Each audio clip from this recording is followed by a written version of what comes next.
Okay guys, dito sa video na to, no, may sinasabi si Idol Rafi about sa right of way. Hindi ko alam exactly kung anong ibig niyang sabihin nung paniningil niya sa DPWH ng right of way. Anyway, tara, pakinggan muna natin siya, din pag-usapan natin. Ito pong mga right of way na projects sa mga probinsya, particular po dun sa may Isabela, Region 4A, may nakarating po sa akin mga reklamo na hindi po nababayaran yung kanilang mga claims.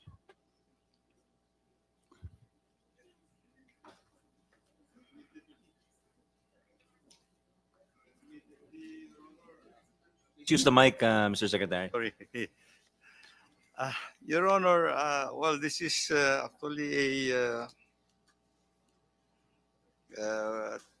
little bit of a problem with us, actually. And admittedly, this is one of the reasons why in some of our projects, we have slowed down in the implementation of some of these projects because of yung mga non-payments of right-of-way. Pumayag na nga yung may-ari na to proceed with the project with the promise that we will pay. Ang problema lang po namin dito is over the years there has been very minimal allocation for right-of-way. So ibig sabihin hindi sila nababayaran dahil walang allocation, walang Yes, allocated budget. Your Honor, let me just point out that for saan ba yung right-of-way ko natin?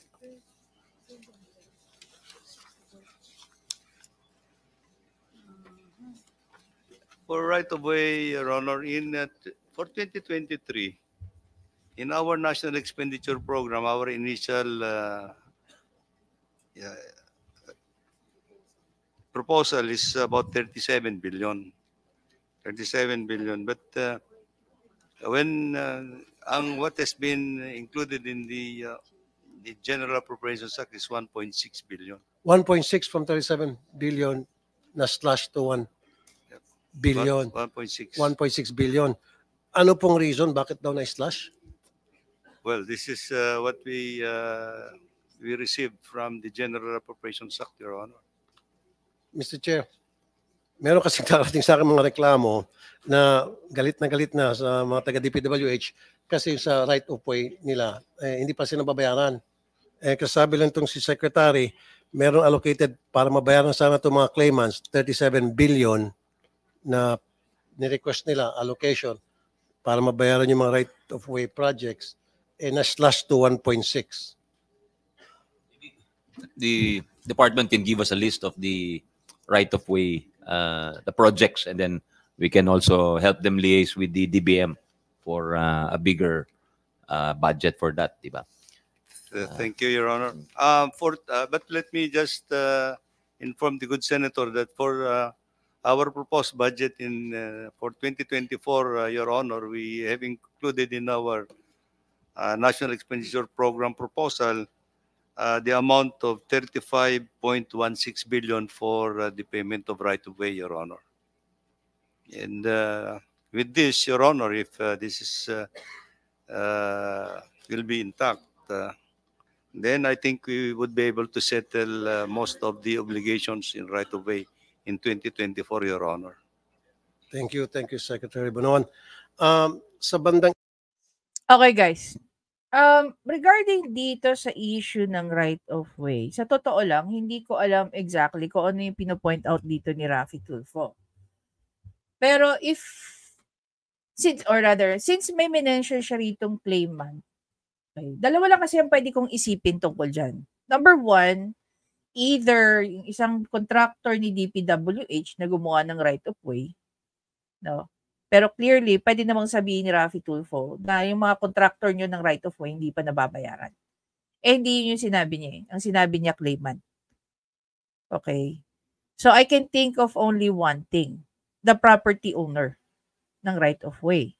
Ngayon, pag ang isa, eto guys, no, meron tayong tinatawag na inherent power of the state. Ang isa dyan is yung tinatawag nating eminent power, eminent domain. Okay. Eminent domain. Okay? So by definition, yan, pakita natin sa inyo. By definition, guys, ang eminent domain or the condemnation is the power of the local, state, or federal government agencies to take private property for public use so long as the government pays just compensation. So ano ba ibig sabihin ng just compensation? Hindi porket gobyerno ang gustong kumuha ng property mo, kukunin nila yan sa'yo ng libre. Hindi. Babayaran ka nila based on the fair market value. Okay? Kung ano ang market value ng property na gusto nila o kailangan nilang kuhanin sa'yo. Ngayon, let's say, hindi kayo magkasundo ng gobyerno at ikaw, aabot kayo sa korte para lang masabi kung magkano. No, we're just talking about the value of the property na bibilin sa'yo. There are instances that maybe, mas mataas ang pwede nilang i-offer sa'yo, lalong-lalo na kung right of way. Actually, ang right of way, mahal yan. Mahal talaga. And it's not only the government who can buy your property and use it for right of way. There are private corporation na lalo na pagka ang property nila, ang nabili nilang lupa, nasa likod bahay mo, tapos kailangan nila ng right of way. They can offer you, but this private institution cannot force you. While the government, kung di ka pumayag, magkokorte yan. Ganun lang yun. But definitely, they will pay you just compensation. No? Who's supposed to pay for this? The government. So, let's say for example, it was just a case a while ago na na-discuss namin. It was about a parcel of land